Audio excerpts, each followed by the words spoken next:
جی ګرانو کتونکو تاسو پارټ فرست وکړو ته پای کې ځینې سټوډنټس چې کومونو هغې تقریرونو تاسو وکتل دا دویم پارټ چې کوم دی نو په دې کې هم دغه ډپارټمنټس د عبدالولي خان یونیورسټۍ طلبه او طالبات چې کوم دي نو هغه به خپل تقریرونه کوي او چونکې په تیر اپیسوډ کې تاسو وکتل چې یو شمېر سټوډنټانو خپل تقریرونه وکړل په دې اپیسوډ کې کوم چې کنکلوډینګ اپیسوډ دی نو په دې کې چې کوم سټوډنټس تقریرونه وکړي د هغې وروسته به بیا مونږ جیورو ته ځو جیورو به د دې فیصله کوي چې څوک اول دویم دریم نمبر باندې راغی د هغې وروسته به بیا مونږ انعامونه تقسیموو دغه پروګرام مونږ ستاسو لپاره جاري ساتو.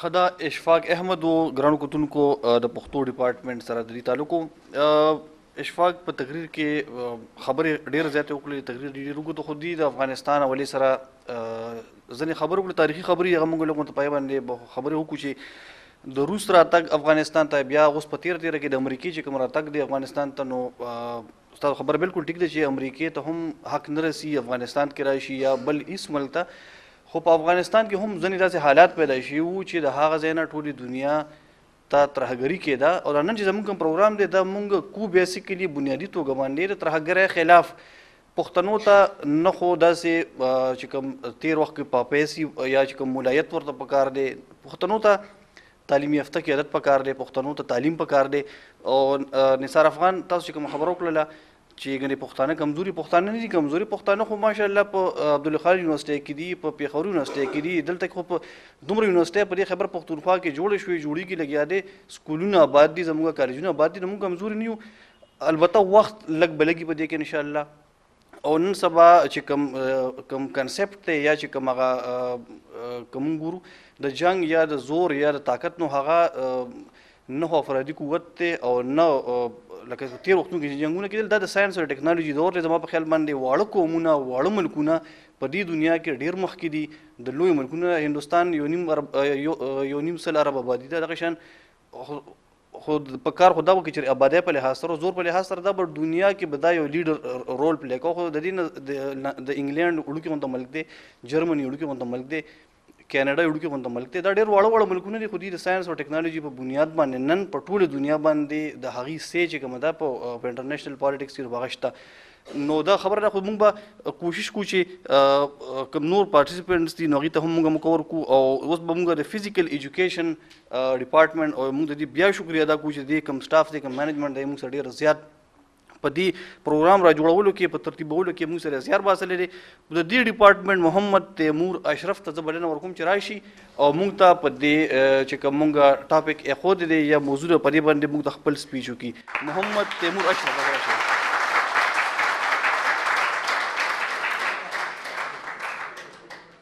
عجیب رسم ہے چارہ گروں کی محفل میں عجیب رسم ہے چارہ گروں کی محفل میں لگا کے زخم نمک سے مساج کرتے ہیں غریب شہر ترستے ہیں ایک نوالے کو امیر شہر کے کتے بھی راج کرتے ہیں. الفاظ کی حرمت سے ناآشنا گفتار کی تند و تیز ہواؤں کے سمت مخالف چلنے کی کوشش. جناب زیوکار آج کے دن بات ہمارے الفاظ کی حرمت کی نہیں بلکہ ہمارے جذبات کی عزت کا سوال ہے. جناب زیوکار امن سکون خوشحالی فضا میں بکھرے ہوئے رنگ جنت کا سما پیش کر رہے ہیں. امن کی فاختائیں اڑانے برتی تھکتی نہیں. شہر تو شہر قصبہ قصبہ کریا کریا کوچا کوچا گلی گلی روشنی سے جگمگا رہے ہیں.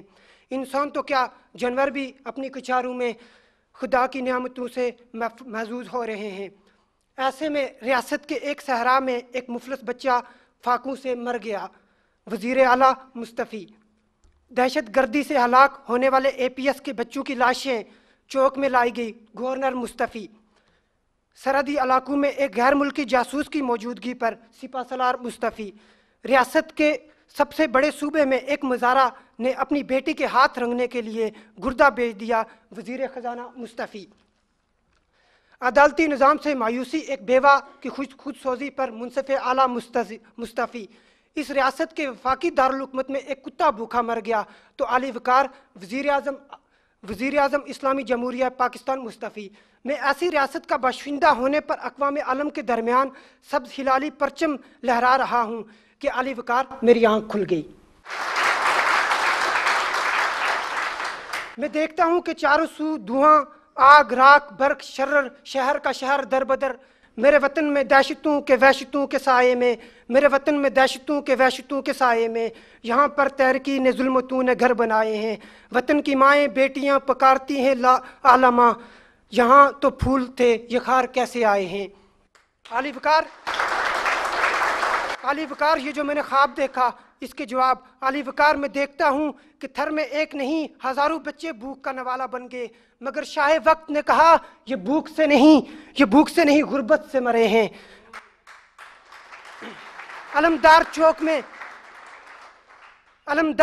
میں ایک نہیں سینکڑوں بے غور و کفن لاشیں 3 دن تک پڑے ٹھٹرتے رہے، شاہان وقت اغیار کی قدم بوسی میں مصروف رہے۔ علی وقار فرقہ واریت کا اژدہا ہزاروں معصوموں کو نگل گیا اور شیخ و واز کی پارسائی پر انگلی نہیں اٹھی۔ ایبٹ آباد میں حساس ترین ملکی ادارے سے چند قدم کے فاصلے پر منافق اعظم کارروائی کر کے نکل گیا۔ سپہ سالار بے بسی اور بے حسی کی تصویر بنے رہے۔ غربت کی ماری سکینہ اپنے 6 بچوں سمیت نہر میں کود گئی۔ غلام احمد اپنا قرض اتارنے کے لیے اپنی جوان بیٹیاں بیچنے بازار میں لے آیا۔ بیت المال کے رکھوالے اپنی ہی اولاد کو قرض حسنہ دینے سے نوازتے رہے، مصروف تھے۔ شمائلہ کی آخری سسکی خون کے بدے تون کی آوازیں منصف اعلیٰ کے کانوں تک نہیں پہنچی۔ شہر اقتدار کو یوم کربلا کے دن کربلا بنا دیا گیا۔ اوان اقتدار میں ضیافتیں چلتی رہیں، مگر علی وقار کب تلک خون بہے گا میرے دریاؤں میں، کب تلک خون بہے گا میرے دریاؤں میں، کب تلک آندیاں گلہائے چمن لوٹیں گی، کب تلک ابر غلابوں پر لہو چھڑکے گا، کب تلک ابر غلابوں پہ لہو چھڑکے گا، کب تلک شاخیں گلستان رگیں پھولیں گی، کونپلیں اب بھی نہ پھولیں تو کب پھولیں گی۔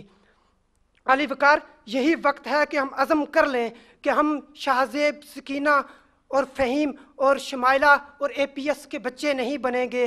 اب ہم بات بات پر گولی اور سولی کے فرحان نہیں سنیں گے۔ اس تقریر کا اختتام کرتے ہوئے میں آپ کی نظر ایک شعر کرنا چاہتا ہوں کہ میرے حوصلے ابھی جھکے نہیں، میری ہمتیں ابھی جواں ہیں، میرے حوصلے ابھی جھکے نہیں، میری ہمتیں ابھی جواں ہیں، مجھے ہار جیت سے غرض نہیں، میری جنگ تھی سو میں لڑ گیا۔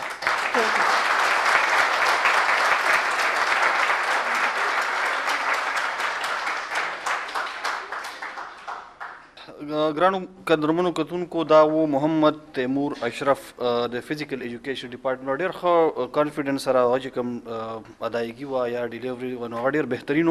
اوس هم د دې ډپارټمنټ وقار علي یوسفزۍ ته زه بلنه ورکوم چې راشي او موږ ته خپل په دې موقع مناسبت سره په دې موضوع باندې چې کوم خپل سپیچ دی نو هغه موږ ته وړاندې کړي.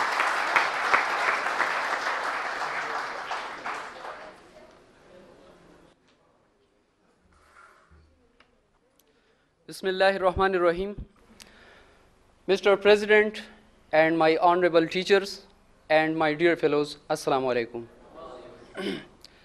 Today, this speech is based on a particular topic, which is hope, courage, and determination. Freedom can never be attained without suffering and sacrifice. We are in the mildest of unparalleled difficulties and untold sufferings. We have been through dark days of apprehension and anguish. But I can say with confidence that with courage and self-reliance and by the grace of God, we shall emerge triumphant. Search your heart and see whether you have done your part in the construction of this new and mighty state, Pakistan. Do not be overwhelmed by the enormity of the task. You are made of sterling material and are second to none. Let me appeal to you and give this message to the people of Pakistan. Create enthusiasm and spirit. Go forward with our task with courage and hope, and we shall do it. Are we downhearted? Certainly not. The history of Islam is replete with instances of valor, grit, and determination. So march on, notwithstanding obstacles and interference. If we take our inspiration and guidance from the Holy Quran, the final victory, I once again say, will be ours. Do not for a moment imagine that your enemies can ever succeed in their designs. But at the same time, do not make light of the situation facing you. Why should also not succeed like many others, like your own forefathers? You are a nation whose history is replete with people of wonderful grit, character, and heroism. Live off your traditions and add to it another chapter of glory. All I require of you now is that every one of us to whom this message reaches must vow to himself and be prepared to sacrifice his all if necessary.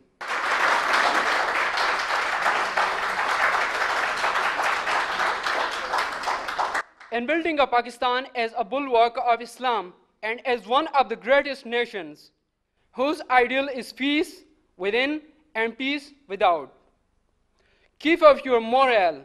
Do not be afraid of death. Our religion, Islam, teaches us to be always prepared for death. We should face it bravely to save the honor of Pakistan and Islam. There is no better salvation for a Muslim than the death of a martyr for a righteous cause. If you are right, we cannot fail, and we shall live and not die. Do your duty and have faith in God. There is no power on this earth that can undo Pakistan. It is now up to you to work, and we are bound to succeed. And never forget our glorious motto, which is unity, discipline, and faith. Pakistan is now fate accomplished, and it can never be undone. In the ending of my speech, I would like to share with you the final words of Quaid-e-Azam when he was dying, and he was on his bed of death. So that time, the Dr. Elahi Bakhsh was out there. And later on, he revealed this message that the Quaid said. It is actually in Urdu, so I am going to share with you in Urdu. تم جانتے ہو جب مجھے احساس ہوتا ہے کہ پاکستان بن چکا ہے تو میری روح کو کس قدر اطمینان ہوتا ہے. یہ مشکل کام تھا اور میں اکیلا اسے کبھی نہیں کر سکتا تھا. میرا ایمان ہے کہ یہ رسول خدا کا روحانی فیض ہے کہ پاکستان وجود میں آئے. اب یہ پاکستانیوں کا فرض ہے کہ وہ اسے خلافت راشدہ کا نمونہ بنائے تاکہ خدا اپنا وعدہ پورا کر سکے اور مسلمانوں کو پوری زمین کی بادشاہت دے. God bless you and God bless us and God bless the Islamic Republic of Pakistan. Thank you.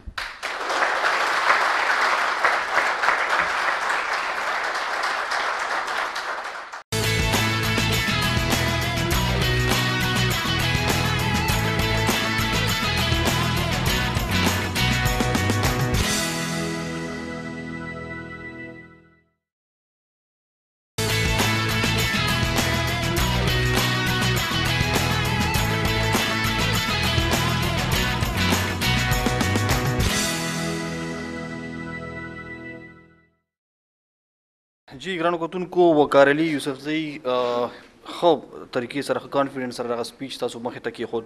اوس هم د فزیکل ایجوکیشن ډپارټمنټ لقمان باچا ته زه بلنه ورکوم چې هغې راشي او خپل سپیچ دې حوالې سره موږ سره شیر کړي. لقمان باچا.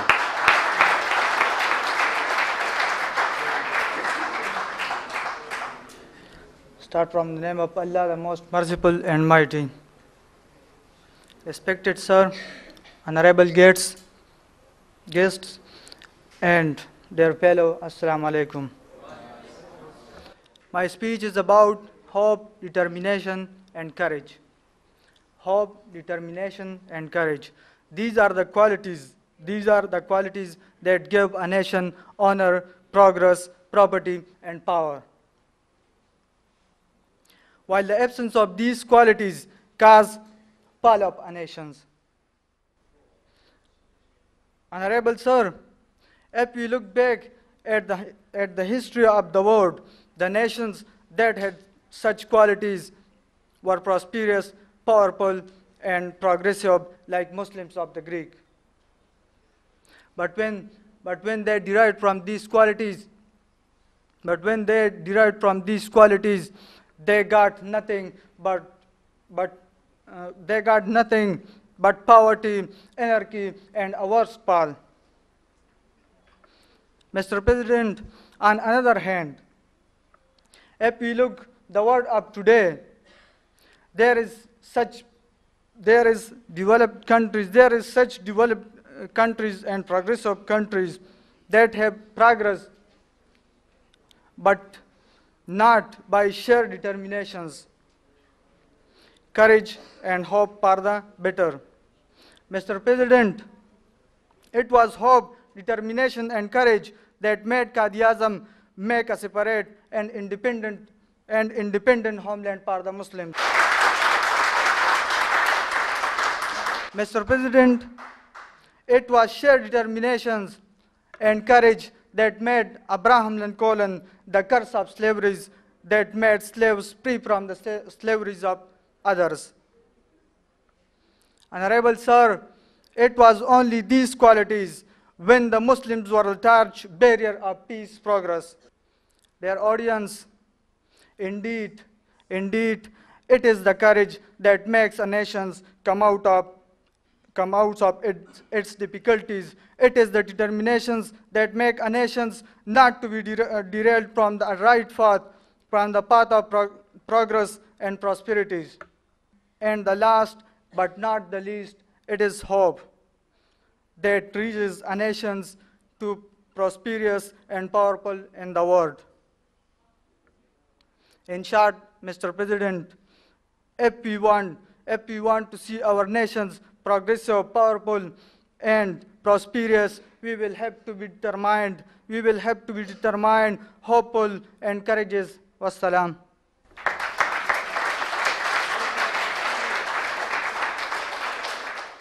ډېر ښه لقمان بچا.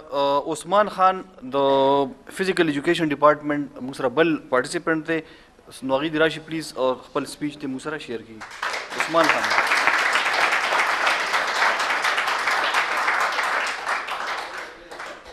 اعوذ باللہ من الشیطان الرجیم، بسم اللہ الرحمن الرحیم.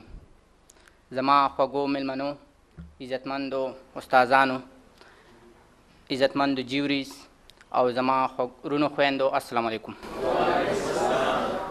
محترم جناب صدر، که موږ وګورو نن سبا هر یو انسان، چونکې د پاکستان موجوده حالاتو په وجه باندې نن سبا هر یو انسان په ډپریشنز، غمونو، فکرونو او سوچونو کې مبتلا دی. هر یو انسان صرف هغه موقع موندل غواړي، لږه شانتې لمحه خپله خوشحالول غواړي، حالانکې هغه خپل فیوچر ته خیال نه کوي، صرف د لږ وخت د خوشحالولو دپاره هغه موقع موندل غواړي، هغه کوشش کوي. لیکن زندگی صرف دا نه ده، زندگی صرف دا نه ده چې موږ خپل لږ شانتې وخت یا لږ لمحات خوشحاله تیر کړو، بلکې د دې دپاره موږ ته یو سپیسیفیک ګول، یو خپل مقصد موږ ته مخې ته ایښودل پکار دي. او د هغه مقصد، کوم مقصد چې زما کور، زما انسټیټیوشن، زما ملک هغه ډیولپ کوي، د هغې ګول اچیو کولو لپاره موږ ته همت، امید او عزم پکار دی. او د هغې دپاره زه دا ویل غواړم، پهلا امید دی. امید هغه خواب، هغه څیز کوم چې زموږ هغه حسرت، هغه تمنا، هغه آرزو کوم چې یو پازیټیو آوټکم موږ ته راکوي، موږ ته یو مثبت ریزلټ راکوي. د مثبت ریزلټ دپاره چې کوم موږ ښه توقع لرو، دغې ته امید وایي. څنګه چې مشران وایي دنیا په امید قایم ده، نو هغه امید دی. د امید نه بغیر موږ هیڅ هم نشو کولی. که چېرې موږ، زه تاسو ته یو مثال درکړم، زموږ امید ختم شي او یو کس بیمار چې او هغه وایي چې بس زه خو نه روغېږم، دا د مسلې حل نه دی. امید چې وي، امید موږ له یو بل چانس راکوي چې میبي ته دې بل چانس کې کامیاب شي. ټرای ون مور چانس. یو ځای کې موږ فیلر شو، یو ځای کې موږ ناکام شو، نو موږ ته بل چانس راکړي. ټرای وکړه، کیدای شي دې بل چانس کې موږ کامیاب شو. که بل چانس کې موږ فیلر شو، موږ ته بیا امید دغه راکړي، بل چانس راکړي، وایي کیدای شي دې بل چانس کې کامیاب شو. ته سټرګل وکړه، کوشش وکړه. او د هغې دپاره دویم دی موږ سره اراده چې کوم ده موږ سره کمیټمنټ. وایي که وطن زما په وینو ښایسته کېږي، که وطن زما په وینو ښایسته کېږي، ټول ازغي دې هم زما په زړه کې مات شي.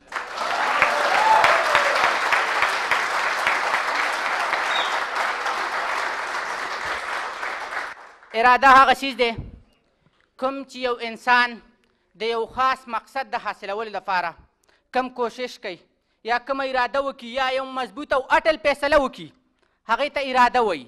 خو دا اراده یوازې زما کار نه دی چې زه به کوم، دا یوازې په ما باندې نه کېږي، دا یوازې په دې کس باندې نه کېږي چې زه دا اراده وکړي او دا به چینج راشي. هېڅ چرې نه، دا موږ ټولو نوجوانانو له پکار دی چې موږ ټول دا اراده وکړو، هله به موږ کې چینج راځي. بغیر د دې ارادې نه چې یا زه وکړم یا بل یو کس وکړي، د دوی نه موږ چینج نشي راتلی. چینج به هله راځي چې موږ ټول نوجوانان، ځکه چې دا علامه اقبال یو شعر دی اردو کې دی، وہی نہیں نشمین تیرا قصر سلطانی کے گنبد پر، نہیں نشمین تیرا قصر سلطانی کے گنبد پر، تو شاہین ہے بسیرا کر پہاڑوں کے چٹانوں پر.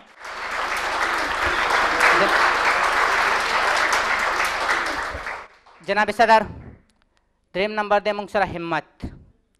همت وایي خپله خاوره به په خپلو وینو پالم، خپله خاوره به په خپلو وینو پالم، که حاجت د قربانۍ زما د تن شي.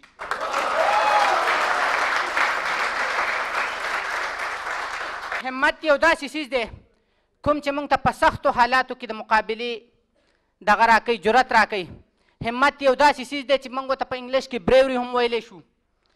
همت چې کوم دی موږ د یو ګول اچیو کولو دپاره، د یو رڼا حاصلولو دپاره موږ ته همت ډېر زیات ضروري پکار دی. د همت نه علاوه موږ هیڅ هم نشو کولی. دا امید، همت او عزم دا درې وانه داسې انټر ریلیټډ چیز دي که دې کې یو هم نه وي موږ ګول نشو اچیو کولی. که هغه همت دی، که امید دی او که عزم دی. نو دې دپاره زه به یو وړوکی غوندې نور خو زما د ملګرو د پښتو ډپارټمنټ والا، فارمیسي والا، ټول د اے پی ایس او د پاکستان موجوده چې کوم حالات دي او کوم پې تېر شوي دي د دې ټولو تبصره ښه په تفصیل سره وکړله. خو زه به د دې خپل یونیورسټۍ یو مثال ورکړم. کوم چې یو کس و او دی امید و، دی خواب و، دی یو سوچ و، وګو چې مردان کې یو یونیورسټي پکار ده، مردان کې یونیورسټي پکار ده. دا د هغوی د یو امید و، اراده چې کوم هغوی د یو فیصله وکړله، فیصله یې وکړله چې دا یونیورسټي جوړول پکار دي، دې د مردان خلکو ته ایجوکیشن ورکول پکار دي. دغه فیصله چې وشوله کوم دا اراده وه، او چې کوم همت، کرج، سټرګل او کوشش د دې دپاره وشو، او نن ستاسو په مخ کې دا دومره ښایسته بلډینګز، دا ښایسته یونیورسټي ده، دا د دې ټول کریډټ زه د مشران، د پښتنو مشر، د پښتنو ننګ، د پښتنو غیرت، عبدالولي خان یونیورسټۍ وایس چانسلر پروفیسر ډاکټر احسان علي ته ورکوم چې د هغوی د په محنت سره، په کوششونو سره دا یونیورسټي نن آباده ده. او زه د خپل تقریر اختتام په دې یو اخري دغه سره کول، شعر سره کول غواړم. وایي که صدقه کې د سر لاړ شي خو منزل ته رسېدل دي، که صدقه کې د سر لاړ شي خو منزل ته رسېدل دي، ای زما د فکر بازه وروسته نشي مخکې تلل دي. والسلام. ډېر ښه عثمان خان، ډېر بهترین تقریر تا وکړه او ډېر جذباتي او ډېر ارټیکولیټډ، او زما په خیال ډېر بهترین مقرر دی. خو لږ د ملایانو ځان لږ ساته، ځکه چې دغه هغه چې کوم دی وصف نو دا موږ هغې سره زیات اټریبیوټ کړی. او زما په خیال باندې یو ځل بیا ستا دپاره زه یم چې ټول حال یو ځل بیا راڅخه کړی.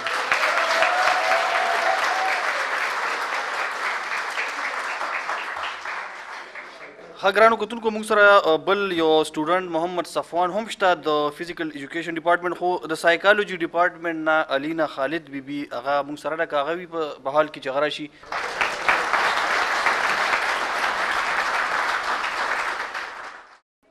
Bismillah ar-Rahman ar-Rahim. Respected chief guest, organizers of this gathering, respected staff members and my colleagues, Assalamu alaikum.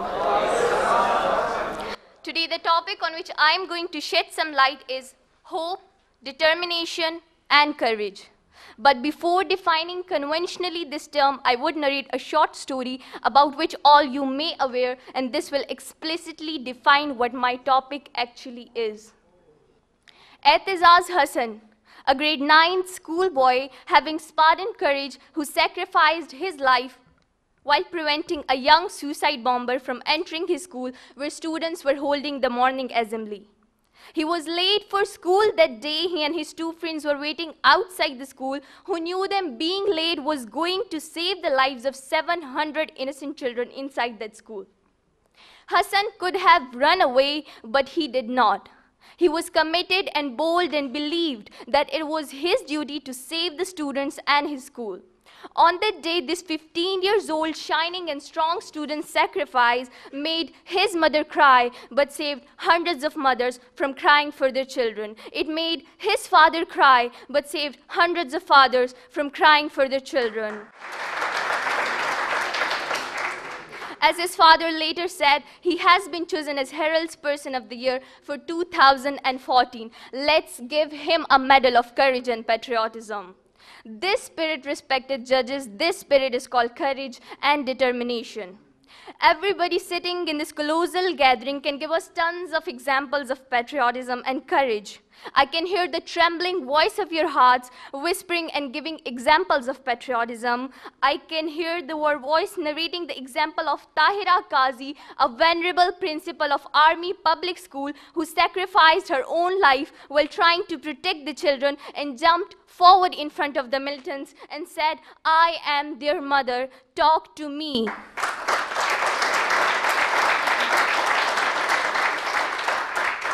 Let's give her a medal of courage, respected judges. Let's give her a medal of courage. In fact, let's award Medal of Courage to all those martyrs who sacrificed their precious lives while protecting our borders and fighting in the front line with terrorists across the country.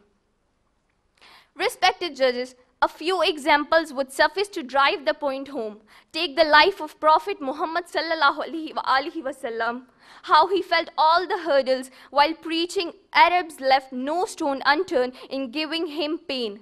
But his courage and determination wiped out all those hardships. Next, history offers the example of Jinnah and the way he fought tooth and nail for Muslims and made a separate state for them. I would like to conclude my speech with the quote of a courageous patriot, Nathan Hale, who said, I only regret that I have but one life to lose for my country." Thank you.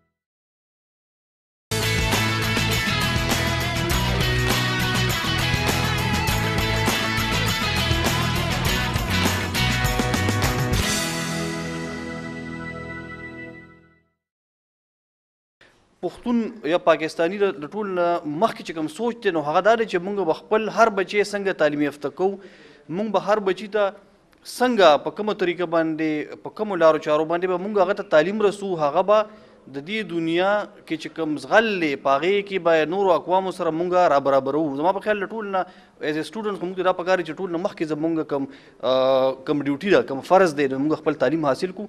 او د جنګونو لپاره فوجونه شته، فوجونه لګیا دي، به جنګونه کړي، نو موږ جنګ نه کوو، موږ به امن خوښو او موږ به خپل تعلیم کوو اول، نو د هغې نه وروسته نورې کوم مسلې خدای دې نه کړي که سخت وخت راغی نو یقینا دا زموږ وطن دی، د هغې لپاره هم قربانۍ ورکوو. سوشیالوجي ډپارټمنټ نعمان خان تاسو راشئ او موږ سره خپل سپیچ وړاندې کوو.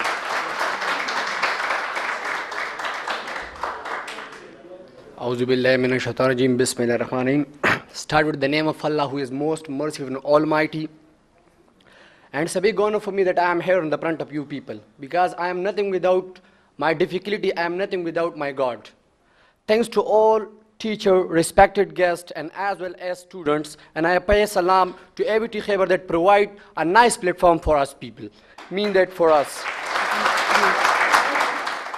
Now what is hope? Anyone say what is hope? Hope. Hope, determination, and courage. Hope is the best. Hope is the success. Hope is the key of the success and life. If you have hope, you can do everything easily. Without hope, you are helpless. Without hope, you are nothing. In the front of other, if you have courage, spirit. So this is a very good thing. Now, a feeling of experiences and desire of a particular thing to happen is called hope.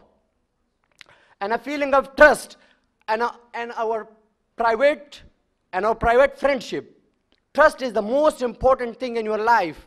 Hope and trust combine to each other. If your trust and hope is combined, you will get success easily.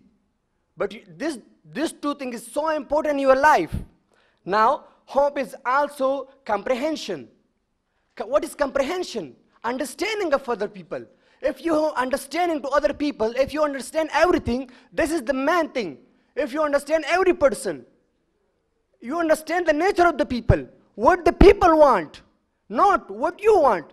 Life is this, that you are spend your life easily, but life is this, that you spend for other people. This is a life.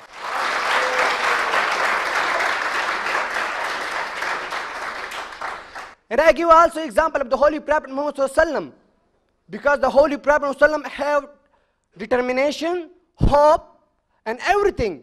Ethics, because of ethics, and the past time there is a lot of people, and especially the ethics of the Holy Prophet Muhammad Sallallahu, they come to Islam. Why? Because of ethics. If your attitude, your ethics is the best, each and every person, you can give your message every person easily. This is the key of the success. Now, take risk in life. If you take risk, if you fail one time, doesn't matter. If you win, you will lead the people. If you win, you will lead the people. But if you lose, you can guide the people. And always, I mentioned one quotation of Shakespeare, because Shakespeare said, I always feel happy. You know why? Because I don't expect anything to anyone. Expectation is always hard. Don't expect to other. Do yourself. Do yourself and can give your message to other people that we are Muslim, we are not a terrorist. This is the key of success, and thank you so much.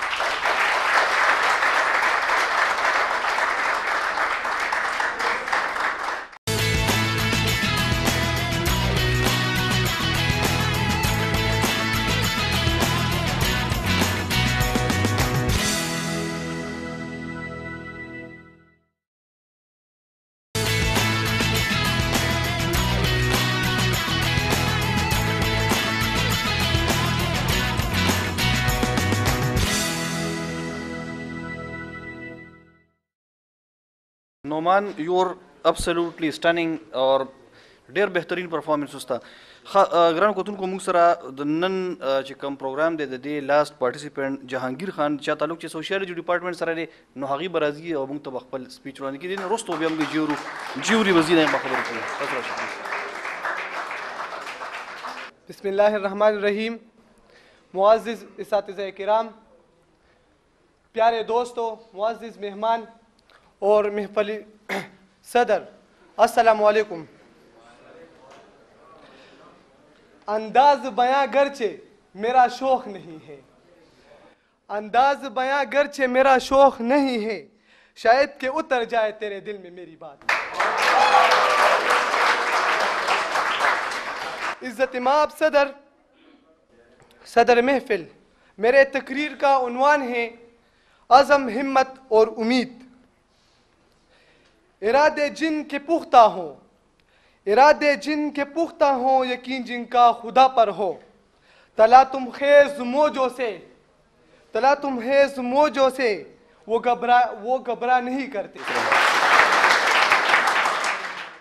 ارادہ پختہ ہو تو کامیابی یقینی ہو جاتی ہے، کیونکہ جب دل دماغ متفقہ ہو کر ایک فیصلے پر ڈٹ کر کھڑے ہو جائے تو یقیناً انسان اپنا مقصد حاصل کر لیتا ہے.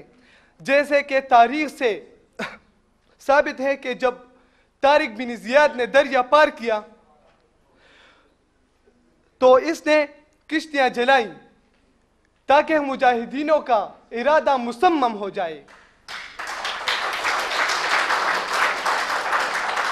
تو انہوں نے لڑائی جیت لی. وجہ یہ تھی کہ ان کے ارادے مستقل جیتنے کے تھے. دوسری بات ہمت کی ہے.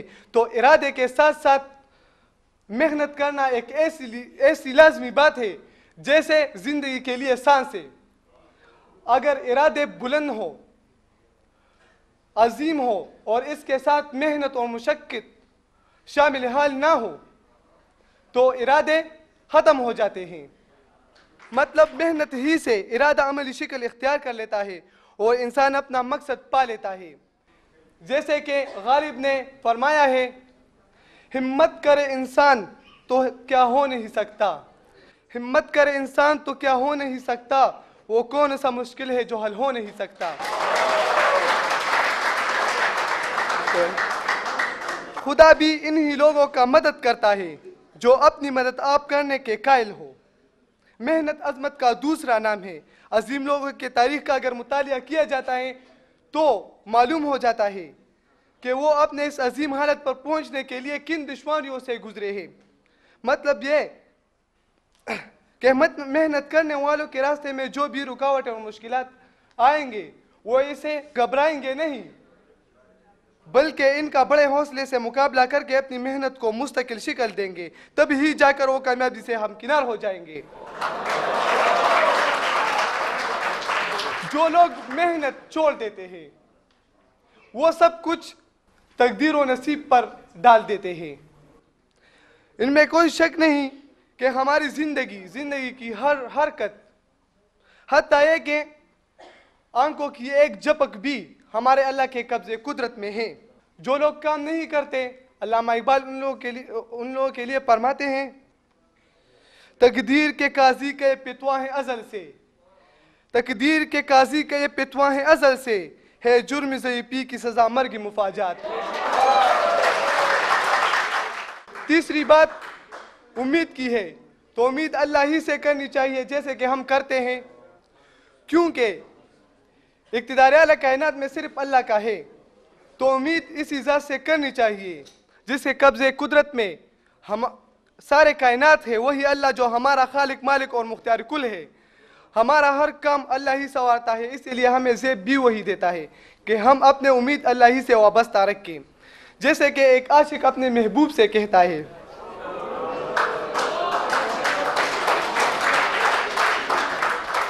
بیٹھے ہیں اس امید پہ, بیٹھے ہیں اس امید پہ, اس راہ گزر پہ ہم لے آئے اس طرف تجھے شاید خدا کبھی.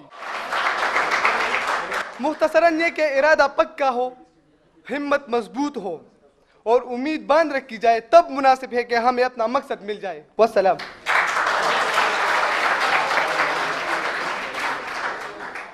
جی گرانو کتون کو زمونږ چې کوم شرکاو پارټیسپینټس وو نو هغه ختم شو.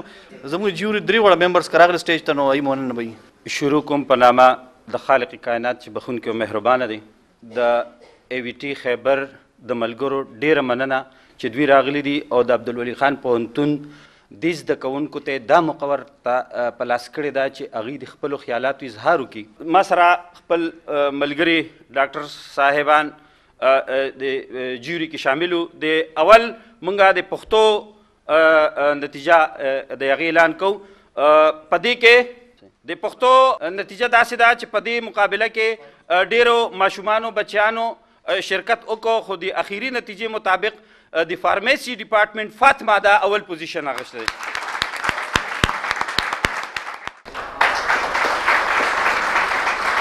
د پښتو تقریرونو کې دویم انعام د پښتو څانګې نثار افغان اخیستی دی.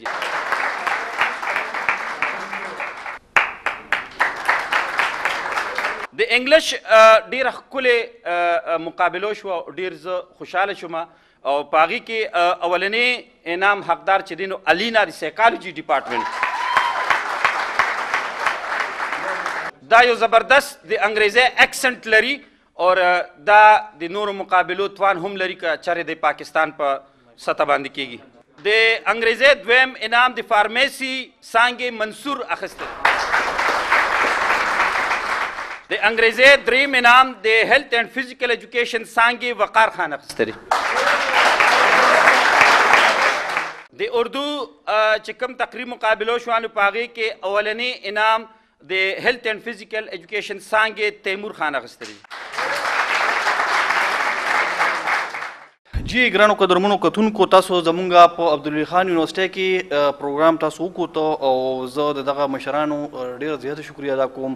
پای کې وایس چانسلر عبدالولي خان یونیورسټي جناب ډاکټر احسان صاحب, دغه شان سهیل خان پروفیسر فاروق صاحب د دې هیلث اینڈ فزیکل ایجوکیشن ټول ډپارټمنټ او بیا په دې ډیبیټ کې یا په دې پروګرام کې چې موږ سره کومو طلبه او طالباتو حصه واخیسته نو موږ د هغې ټولو شکریه ادا کوو او د عبدالولي خان یونیورسټۍ او هغې سره چې کوم امید دی چې دا به د دې سیمې د تقدیر فیصله کی بالکل د دې سیمې چې کوم سټوډنټس دي د دې یونیورسټۍ چې کوم طالبه او طالبات دي نو هغوی ډېر زیات ټیلنټډ دي او ډېر زیات بهادر بچیان دي بچیان دي او دی به انشاءالله د راتلونکي د خیبر پختونخوا د پاکستان په سیاست کې د پاکستان په سماجي په معاشي په ټولو میدانونو کې خپل نوم به پیدا کوي او د پښتنو مشرولي به کوي او په دې دعا سره چې تاسو کوم ځای هم یې نو الله پاک هم ښاد او آباد لره تر بیا د الله په امان.